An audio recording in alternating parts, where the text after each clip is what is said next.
Misconception number two, and I hear this probably as often, is that HubSpot websites are slow. So, Gabe, Mm, true or false? false. Definitely false here. Yeah, I mean, we've heard this in the past too. And actually, one of the things that's really interesting is when we actually launched the CMS in 2013, it was actually considered one of the fastest CMSs on the market. And Right. I will say, actually, over time, we did see a little bit, as we started to kind of add more features and expand the platform, we did actually see a little bit of a dip in performance. But we actually have an entire team dedicated to just speed. And especially over the last couple of years, that's actually been a very big focus of ours. And so, speed, we are in line or better than competitors when we look at it because we actually keep a tight look we keep a tight focus on that, and so we're constantly monitoring our speed versus our competitors, and we're definitely in line or beating a majority of them. So, I mean, when it comes to speed, I feel like a lot of times people don't know necessarily what's affecting the speed. Like, is, hey, I just put this 5 megabyte image on this page that's 3000 by 3000 pixels and I forgot to resize it. And it could be as simple as that. But I mean, there's so many different factors that go into it. And we do have actually some tools that are going to be coming in the future, very specific for speed. That's a bit probably of an exclusive here, but we are Mhm. working on some tools specifically for site speed that'll be released to the market in the future, actually. Okay, that sounds interesting. Before we touch on, the reasons why this is an untrue misconception, why do you think it is a perception? Um, why do people hold the belief or come away with the impression that HubSpot sites are slow? What do you think drives that thinking? That's a good question. I mean, it could be because one of the things is we make it easy for marketers to build within our CMS. And actually, when we created the CMS many years ago, it was actually created specifically for the marketer. It was a marketer CMS. It was supposed to be something that was easy. Like if you look at some other CMSs, uh, they may say they're for for the end user. It may say that the experience is easy for the end user, but the reality is it was created for a developer and to be Mm, used by a developer. Where we took the opposite approach, we created this specifically for the market at first. So much so that when we redid it in 2013, there wasn't as many developer features, and so for us, even at that point, we found the trade off of not having the developer features versus what it offered at the time. It was still greater. So we decided in 2013, hey, we're gonna try this and stick with it.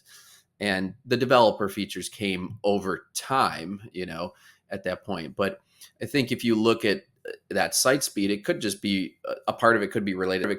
If marketers manage the website and marketers maybe don't know as much as, hey, I need to resize this, I need to do this potentially.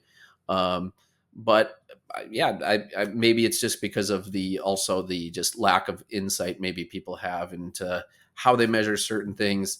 There are, I should be, just to be completely transparent, there are some things being a SaaS CMS that with any SaaS CMS, you're not going to be able to tweak. So yeah. when you're looking at, hey, my Lighthouse report is giving me ABC and I can't go in and tweak this because it's a SaaS CMS.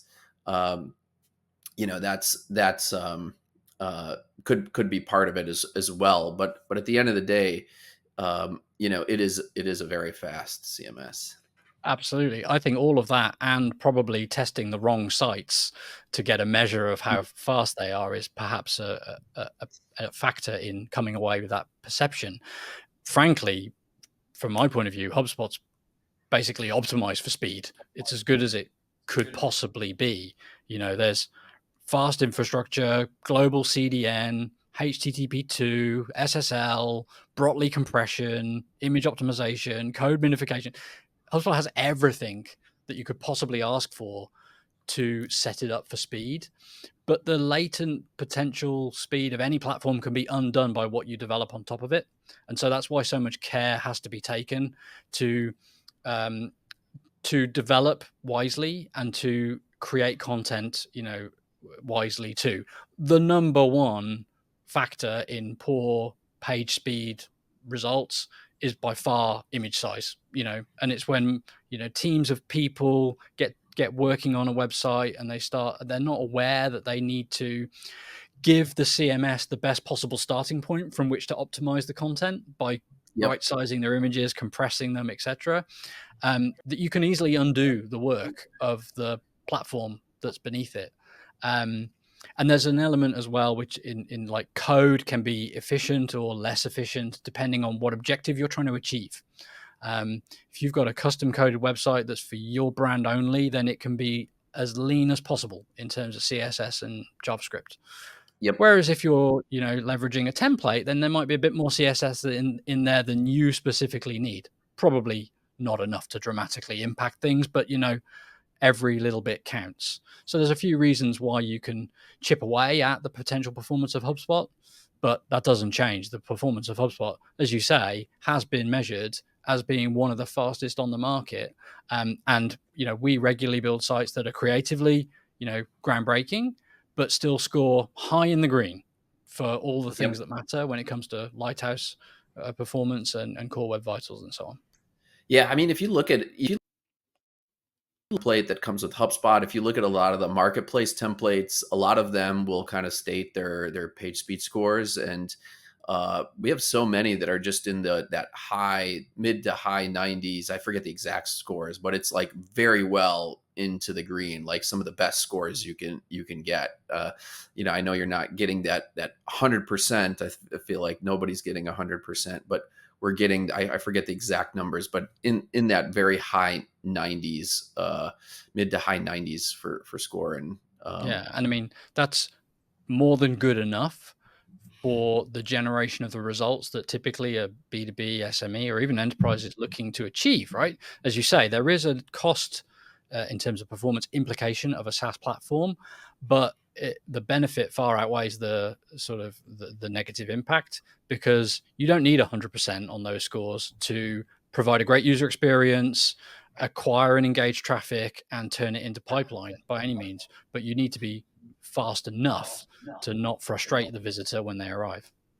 yep, yep, 100%.